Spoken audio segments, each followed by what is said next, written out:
Hi everyone, welcome back to my channel again. So இன்னைக்கான வீடியோவில் நீங்கள் தமிழ் பார்த்தே கண்டுபிடிச்சிருப்பீங்க எங்கள் வீட்டுக்கு யார் வராங்கன்னு சொல்லிட்டு. எஸ், என்னோட தங்கச்சி அவனோட ஹஸ்பண்டும் தான் வராங்க. ஸோ இந்தியாவுக்கு போயிட்டு ஒரு 3 மாதம் வெக்கேஷன் முடிஞ்சு வராங்க. ஸோ அதுக்கான அரேஞ்ச்மெண்ட்ஸ் தான் நான் பண்ணிகிட்ருக்கேன். அவங்க வந்து 1 மந்த் தான் வெக்கேஷன் போகலான்னு சொல்லிட்டு பிளான் பண்ணி போனாங்க. பட் அன்ஃபார்ச்சுனேட்லி ஃப்ளைட்ஸ் எல்லாம் விடலன்றதுக்காக அவங்க வந்து 3 மாதம் ஆயிடுச்சு வரதுக்கு. அவங்க 3 மந்த்ஸ் கழிச்சு வரதுனால நான் ரொம்பவே ஹாப்பியாக ஃபீல் பண்ணேன். பட் என்னை விட ஒரு ஆள் வந்து ரொம்பவே ஹாப்பியாக ஃபீல் பண்ணாங்க. அது யாருன்னு பார்த்தீங்கன்னா அது தான். ஸோ அதுக்கு வந்து அங்கிள் ஆண்டினா ரொம்பவே இஷ்டம். அண்ட் இது என்னன்னு பார்த்தீங்கன்னா ஜாஸ்மின் எசன்ஸ் ஆயில். இது கேண்டில் ப்ளோ ஆகி மெல்ட் ஆகும் போது நல்ல ஒரு ஸ்மெல் கொடுக்கும் வாஷ்ரூம்ஸ்க்கெல்லாம். ஸோ நீங்களும் ட்ரை பண்ணி பாருங்கள், ரொம்ப நல்லா இருக்கும். நான் ஒரு கோல்டன் ரூல்ஸ் ஃபாலோ பண்ணுறேன். அது என்னென்னு பார்த்தீங்கன்னா, you should treat others the way you want to be treated your self. So நான் வந்து மற்றவங்க வீட்டுக்கு போகும்போது என்னை எப்படி ட்ரீட் பண்ணணும்னு நினைக்கிறேனோ, ஸோ அந்த மாதிரி தான் வந்து எங்கள் வீட்டுக்கு வர கெஸ்ட்டை நான் ட்ரீட் பண்ணணும்னு சொல்லிட்டு நினைப்பேன். எனக்கு பர்சனலாக நம்ம யூஸ் பண்ண திங்ஸை வந்து கெஸ்ட்டுக்கு வைக்கிறது வந்து பிடிக்காது. ஸோ அதுக்காக வந்து என்னால் முடிஞ்ச அளவுக்கு நான் வந்து எல்லாத்தையும் நியூ திங்ஸாக மாற்றணும் அப்படின்னு சொல்லிட்டு தான் நினைப்பேன்.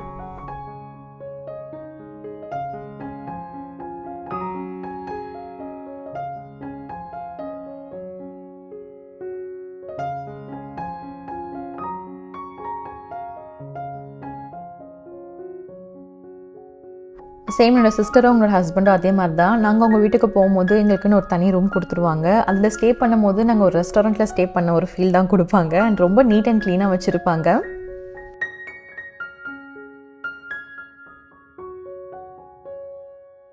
ஸோ அவங்க வந்து ஸ்டே பண்ணும் போது அவங்களோட கிளாத்ஸ்லாம் வச்சுக்கிறதுக்காக ஜஸ்ட் ஒரு 2 ரேக் மட்டும் நான் வந்து ஃப்ரீ பண்ணி விடலான்னு சொல்லிட்டு தான் க்ளீன் பண்ணிகிட்ருக்கேன். ஆக்சுவலாக இந்த 2 ரேக்கையும் நான் முதலே க்ளீன் பண்ணிட்டேன். ஸோ க்ளீன் பண்ணும்போது வீடியோ பிடிக்க மறந்துட்டேன். ஸோ அதுக்காக தான் வந்து இப்போ சும்மா க்ளீன் பண்ணுற மாதிரி வீடியோ பிடிச்சிட்ருக்கேன்.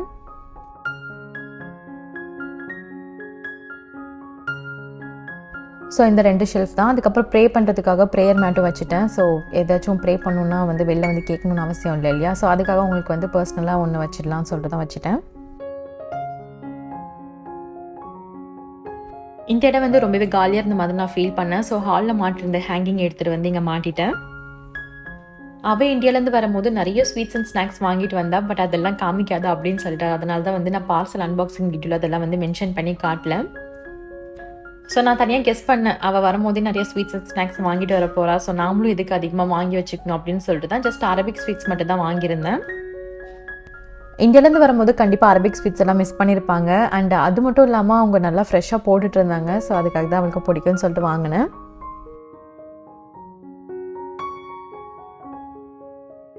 இந்த டே எனக்கு ரொம்பவே பிஸியாக போச்சு. ஏன்னா என்னோடய ஹஸ்பண்ட் ஆஃபீஸ் முடிஞ்சு 7:30 தான் வந்தாங்க. ஸோ 7:30 அப்புறம் பார்த்தீங்கன்னா க்ராசரி ஷாப்பிங் பண்ணணும், அதுக்கப்புறம் வெஜிடபிள் ஷாப்பிங் பண்ணணும், நான்வெஜ் எல்லாம் வாங்கணும். ஸோ இதெல்லாம் முடிச்சுட்டு வீட்டுக்கு வரும்போது டைம் பார்த்தீங்கன்னா 10:30 கிட்ட ஆகிடுச்சு. அண்ட் டின்னர் வந்து வெளியே சாப்பிட்டுட்டோம். ஸோ அதுக்கப்புறம் வந்து இந்த அரேஞ்ச்மெண்ட்ஸ் எல்லாம் பண்ணி முடிக்கிறதுக்கே 1 o'clock கிட்ட ஆகிடுச்சு. அண்ட் நான் அதுவும் தூங்க வச்சுட்டு தூங்குறதுக்கு 2 மணி கிட்ட ஆகிடுச்சு. And next day morning 8:30, 9 o'clock கிட்ட வந்தாங்க.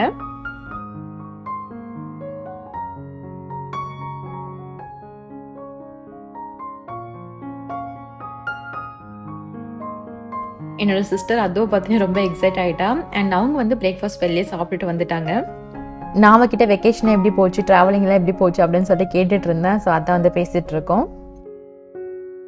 அவங்க வந்து கொஞ்ச நேரத்துலேயே நான் லஞ்ச் ப்ரிப்பேர் பண்ணிடலாம் அப்படின்னு சொல்லிட்டு கிச்சனுக்கு வந்துட்டேன். இன்றைக்கான லஞ்ச் மூணு என்னென்னு பார்த்தீங்கன்னா கிராப் கிரேவி, ஃபிஷ் ஃப்ரை, அப்புறம் அப்பளம், அப்புறம் வெண்டைக்காய் பொரியல். ஸோ இதான் வந்து ப்ரிப்பேர் பண்ணலாம் அப்படின்னு சொல்லிட்டு வந்திருக்கேன். இது வந்து 1 கிலோ நண்டு. நான் எப்படி க்ளீன் பண்ணுறதுன்னு சொல்லிட்டு இந்த வீடியோவில் காமிக்கிறேன். ஸோ தெரியாதவங்களுக்கு வந்து ஹெல்ப்ஃபுல்லாக இருக்கும் இல்லையா, அதுக்காக தான். ஸோ ஃபர்ஸ்ட் வந்து மேலே இருக்க ஒரு ஓடு மாதிரி வரும். ஸோ அது வந்து எடுத்துருங்க. அண்ட் சைடில் வந்து ரெண்டு சைட்லையும் பிளாக்காக இருக்கும். ஸோ அது வந்து எடுத்துருங்க. அண்டு கொஞ்சம் அந்த சென்டரில் பார்த்தீங்கன்னா கொஞ்சம் அழுக்காக இருக்க மாதிரி இருக்கும். அதை வந்து வாஷ் பண்ணிவிடுங்க. அதுக்கப்புறம் வந்து சைடில் இருக்கிற எக்ஸஸ் பார்ட்டெல்லாம் வந்து நீங்கள் எடுத்துடலாம். ஸோ அது வந்து இருந்தும் அவசியம் இல்லை இல்லையா? ஸோ அதுக்காக வந்து அதை எடுத்துருங்க. இதுதான் வந்து நான் சொன்ன எக்ஸஸ் பார்ட். இதை வந்து கட் பண்ணி எடுத்துருங்க. ஏன்னா அதில் அவ்வளோவா ஃப்ளெஷ் இருக்காது. ஸோ அது வந்து இருந்தும் யூஸ்ஃபுல்லாக இருக்காது. இதை முழுசாக அப்படியே கூட கிரேவியில் போடலாம். பட் நான் வந்து கட் பண்ணி தான் போடுவேன். ஃபர்ஸ்ட் டைம் நான் க்ளீன் பண்ணது உங்களுக்கு புரியலைன்னா இப்போ செகண்ட் டைமும் நான் காட்டுறேன் எப்படி க்ளீன் பண்ணுன்னு சொல்லிட்டு பாருங்கள்.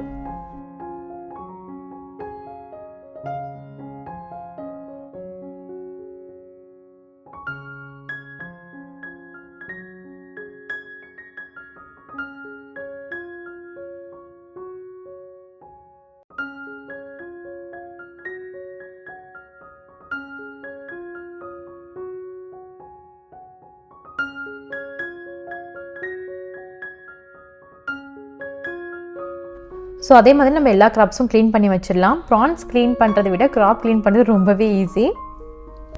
எப்பயுமே நம்ம லைஃப்பில் ஒரு விஷயம் கற்றுக்காத வரைக்கும் தான் ரொம்ப கஷ்டமாக தெரியும், மலை மாதிரி இருக்கும். பட் நம்ம லேர்ன் பண்ணதுக்கப்புறம் அது வந்து ரொம்பவே ஈஸியாக இருக்கும். ஸோ இந்த விஷயமா நம்மளுக்கு இத்தனை நாளாக தெரியாமல் இருந்துச்சுன்னு சொல்லிட்டு ஃபீல் பண்ணோம் அப்படின்னு சொல்லிட்டு நினைப்போம்.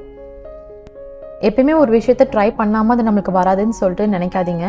ஒன்ஸ் யூ ட்ரை, அதுக்கப்புறம் உங்களுக்கு வரலன்னா சரி ஓகே வரலன்னு சொல்லிட்டு நம்ம நினச்சிக்கலாம். பட் ட்ரை பண்ணாமலே நம்மளால முடியாது, நம்மளுக்கு அது தெரியாதுன்னு சொல்லிட்டு அப்படி இருக்கக்கூடாது. இது வந்து என்னோடய லைஃப்பில் நான் எக்ஸ்பீரியன்ஸ் பண்ணி லேர்ன் பண்ண ஒரு லெசன். உங்களுக்கு சொல்கிற அளவுக்கு எனக்கு வயசாகலை, பட் இருந்தாலும் என்னோடய அனுபவத்தை உங்ககிட்ட ஷேர் பண்ணேன். ஸோ பிடிச்சா எடுத்துக்கோங்க, இல்லைன்னா விட்டுருங்க. அவ்வளோதான், நான் கிராப்லாம் க்ளீன் பண்ணியாச்சு. இப்போ சிங்க் க்ளீன் பண்ணிகிட்ருக்கேன், இல்லைனா நான்வெஜ் ஸ்மெல் வரும் இல்லையா, ஸோ அதுக்காக தான். நான் இங்கே கிராப் க்ளீன் பண்ணிகிட்ருக்க வரைக்கும் ரிஹானா வந்து எல்லாமே கட் பண்ணி கொடுத்துட்டா. வெண்டைக்காயிலேருந்து அப்புறம் ஆனியன் டொமேட்டோலேருந்து எல்லாமே கட் பண்ணி வச்சுட்டா. ஸோ இப்போ நான் சமைக்கிற வேலை மட்டும்தான் இருக்குது எனக்கு. அதுக்கு முன்னாடி ரைஸும் வாஷ் பண்ணி ஊற வச்சுட்டேன். இப்போ கிராப் கிரேவி பண்ணுறதுக்காக ஒரு பேனில் 4 டேபிள் ஸ்பூன் ஆயில் எடுத்துக்கலாம். ஆயில் நல்லா ஹீட் ஆனதுக்கப்புறமா 1 டேபிள் ஸ்பூன் மிளகு, அப்புறம் 3 வெங்காயம். நான் இதை வந்து ரஃபாக தான் சாப் பண்ணியிருக்கேன், ஏன்னா நம்ம இன்றைக்கி நண்டு கிரேவி அரைச்சி தான் பண்ண போகிறோம். இந்த மாதிரி நண்டு கிரேவி அரைச்சி பண்ணுறதுனால ரெஸ்டாரண்ட் ஸ்டைலில் நல்லா டேஸ்ட்டாக வரும். எண்ணெயில் ஆனியன்ஸ் எல்லாம் ஓரளவுக்கு ஃப்ரை ஆனதுக்கப்புறமா நம்ம இப்போ டொமேட்டோஸ் ஆட் பண்ணிக்கலாம். நான் இன்றைக்கி 3 தக்காளி எடுத்திருக்கேன், நல்லா பழுத்த தக்காளி எடுத்துக்கோங்க. அது கூடவே நான் 3 பச்சை மிளகாவும் ஆட் பண்ணியிருக்கேன். இது நல்லா வதங்கட்டும். கொஞ்சமாக சால்ட் ஆட் பண்ணி மிக்ஸ் பண்ணி க்ளோஸ் பண்ணி விட்டுருங்க, சீக்கிரமே வதங்கிடும். இன்றைக்கி என்னோடய சிஸ்டர் எல்லாத்தையும் கட் பண்ணி கொடுத்ததுனால எனக்கு வேலை ரொம்ப ஈஸியாக இருந்த மாதிரி இருந்துச்சு. இல்லைனா ரொம்ப டிஃபிகல்ட்டாக இருக்கும், ஏன்னா எல்லாத்தையும் கட் பண்ணிட்டு வந்து நான் வீடியோ பிடிப்பேன். ஸோ அது ரொம்பவே கஷ்டமாக இருக்கும். அது மட்டும் இல்லாமல் அதுவும் கிச்சனுக்கு வந்து என்னை டிஸ்டர்ப் பண்ணாமல் இருந்தால். இந்தளவுக்கு வெங்காயம் தக்காளியெல்லாம் வதங்கினதுக்கப்புறமா இப்போ 2 டேபிள் ஸ்பூன் இஞ்சி பூண்டு பேஸ்ட் ஆட் பண்ணிக்கலாம். ஆட் பண்ணி அதோட ரா ஸ்மெல் போகிற வரைக்கும் நல்லா மிக்ஸ் பண்ணி விட்டுருங்க. இப்போ ஒரு ஹீப் டேபிள் ஸ்பூன் தனியாத்தூள், 1 டேபிள் ஸ்பூன் சீரகத்தூள், 1 டேபிள் ஸ்பூன் சோம்புத்தூள் ஆட் பண்ணி நல்லா மிக்ஸ் பண்ணி விட்டுருங்க. இதை பார்த்தீங்கனாலே தெரியும் எப்படி ஆயிலெல்லாம் செப்பரேட் ஆகி சூப்பராக குக் ஆகிருக்கு அப்படின்னு சொல்லிட்டு. இப்போ நம்ம கொஞ்ச நேரம் குக் பண்ணலாம், அதுக்கப்புறம் ஸ்டவ் ஆஃப் பண்ணி கொஞ்ச நேரம் கூல் பண்ணி வச்சுக்கலாம்.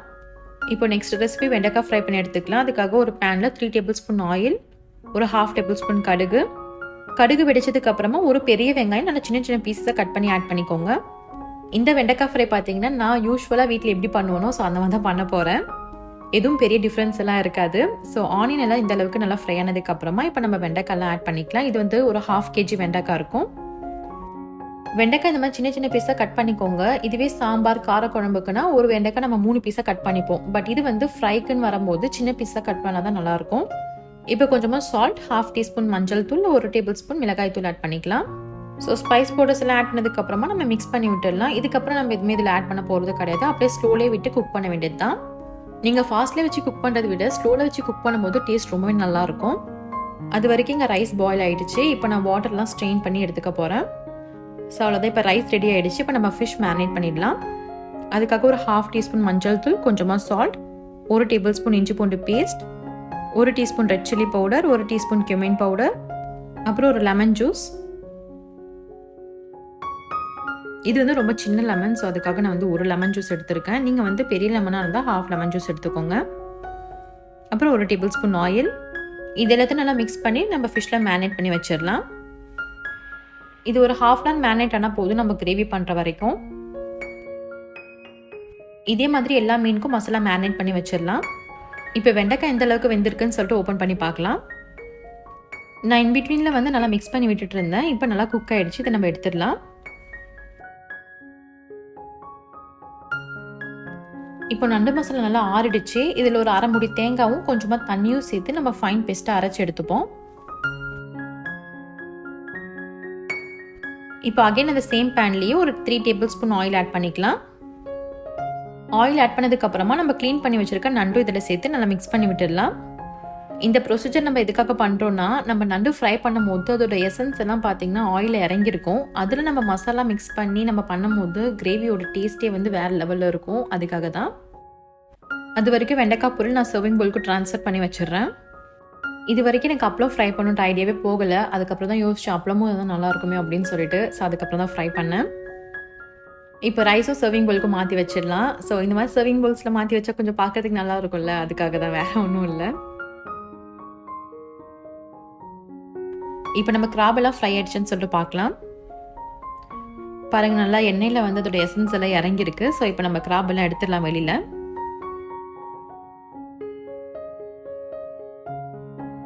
கிராப் எல்லாம் வெளியே எடுத்ததுக்கு அப்புறமா அதே ஆயிலில் ஒரு 1/4 டீஸ்பூன் மஞ்சள் தூள், 1/2 டீஸ்பூன் மிளகாய் தூள், இது நல்லா எண்ணெயில் ஃப்ரை ஆக விடுங்க. அதுக்கப்புறம் நம்ம மசாலாலாம் ஆட் பண்ணிக்கலாம். நீங்கள் இந்த ஸ்பைஸ் பவுடர்ஸை ஃப்ரை பண்ணும்போது ரொம்ப லோ ஃப்ளேமில் வச்சு ஃப்ரை பண்ணுங்கள். இப்போ நம்ம அரைச்சி எடுத்துக்கிட்ட மசாலாவும் இதில் சேர்த்து நல்லா மிக்ஸ் பண்ணி விட்டுடலாம். உங்களுக்கு கிரேவி நல்லா திக்காக வேணும்னா இப்படி நீங்கள் விட்டுடுங்க. இல்லைனா உங்களுக்கு லிபரலாக வேணும்னா இன்னும் கொஞ்சம் வாட்டர் ஆட் பண்ணிக்கோங்க. இப்போ இதில் நான் கொஞ்சமாக சால்ட் ஆட் பண்ணி நல்லா மிக்ஸ் பண்ணி விட்டுற போகிறேன். ஒரு பாயில் வரட்டும், அது வரைக்கும் வெயிட் பண்ணலாம். ஸோ இந்த மாதிரி நல்லா ஒரு பாயில் வந்ததுக்கு அப்புறமா நம்ம ஃப்ரை பண்ணி வச்சிருக்க கிராப்ஸ் எல்லாம் இதில் ஆட் பண்ணிடலாம். கிராப் ஆட் பண்ணதுக்கு அப்புறமா ஒரு 5 to 10 minutes குக் பண்ணிக்கோங்க. அதுக்கப்புறம் நம்ம கொத்தமல்லி போட்டு இறக்கிடலாம். ஸோ எங்கள் கிரேவி கொதிச்சுட்டு இருக்க வரைக்கும் நான் மீனும் வறுத்து எடுத்துக்கலாம்னு சொல்லிட்டு மீன் வறுத்துட்டு இருக்கேன்.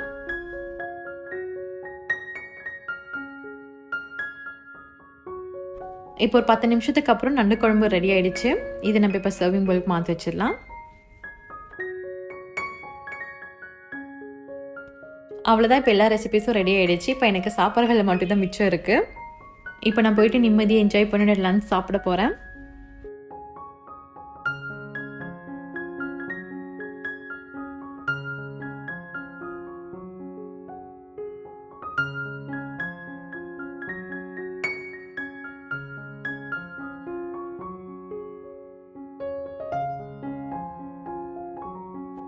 இன்றைக்கி நான் உங்ககிட்ட ஷேர் பண்ண ரெசிபிஸ் எல்லாம் உங்களுக்கு பிடிச்சிருக்குன்னு நினைக்கிறேன். பிடிச்சிருந்தா கண்டிப்பாக நீங்களும் வீட்டில் ட்ரை பண்ணி பாருங்கள். எப்படி இருந்துச்சுன்னு சொல்லிட்டு எனக்கும் கமெண்ட் பண்ணுங்கள், நான் தெரிஞ்சுக்கிறேன்.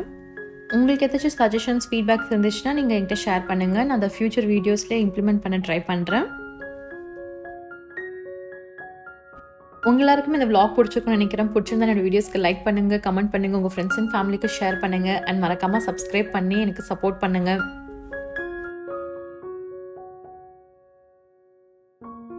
என்னோட வீடியோ பொறுமையாக பார்த்ததுக்கே உங்கள் எல்லாருக்குமே ஒரு பெரிய நன்றி. ஸோ தேங்க்ஸ் ஃபார் வாட்சிங் my video. Keep supporting me. Take care and by.